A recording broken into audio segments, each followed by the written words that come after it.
Tervist, olen pressifotograaf Karli Saul, olen tegelenud pildistamisega üle 10 aasta ja väga paljud tuttavad alati küsivad minu käest, et millist kaamerat omale esimeseks kaameraks osta.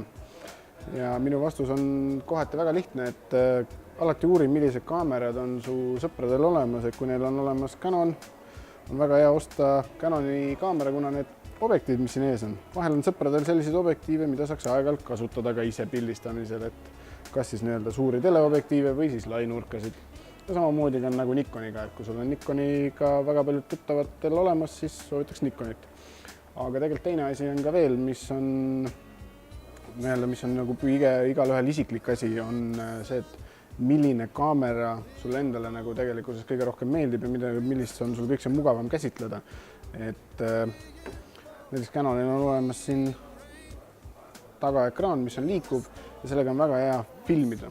Et sa saad seda keerata, et nagu Pentaxil siin ei ole seda kaamera ekraani ja seda natuke niiviisi altpoolt, ülevalt poolt vaadates sa ei näe juba seda. Teine asi, mis Pentaxil näiteks hea asi on ka see, et ta on ilmastikukindel. Et kui sa satubki vihma kätte olema looduses või kuskil õues jalgpalli pildistamagi, siis see kaamera kannatab seda vihma. Teine asi näiteks, kui võtta näiteks Sony, siis Sonyl on olemas ka samamoodi liikuv ekraan taga, mis ei ole küll nii liikuv, et ta ei tule külje peale, aga ka filmimiseks on ka väga hea. Ja Sonyl on olemas ka sisse ehitatud selline väike programmikene, mis paneb kokku panoraampilte, et sa teed mitu pilti ära, kaamera näitab sul ise ära ja paneb ka selle kokku, et ei pea hiljem arvutis seda ise kokku panema.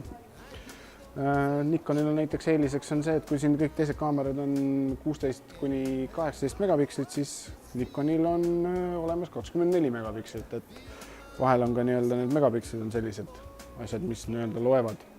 Ja alati, kui esimest kaamerat osta, siis ei tasu osta seda kunagi lihtsalt paljas kere, et alati on objektiivi ka juurde vaja, kuna lihtsalt see tühi kere ei tee pilti, et selles suhtes on vaja alati ühte objektiivi juurde võtta. Lisaks on turule tulnud ka veel tegelikult meil uued sellised väiksed kaamerad, mis on nimetatakse peegelkaameraks. Nende eeliseks on olemas see, et need on väiksed, kerged, sa saad nendega reisida igale poole ja need ei võta kotis sul väga palju ruumi.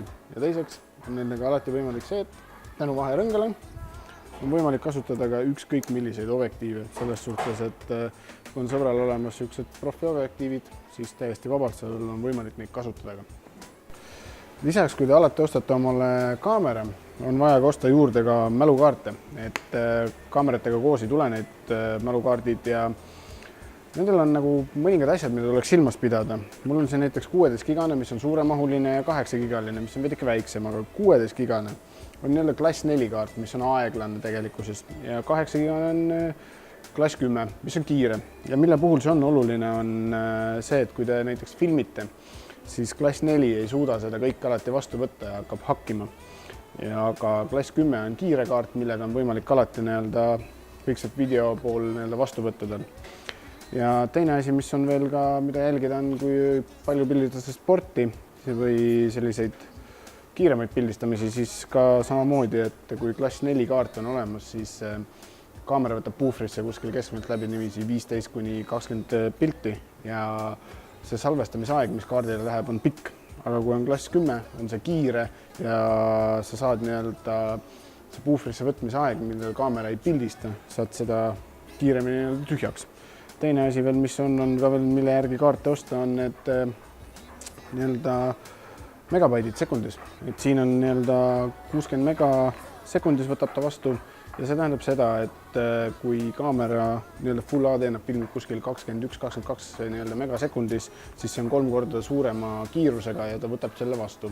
Et kaameratele ma soovitaks tegelikult osta vähemalt kaart, mille kiirus on 45 megasekundis.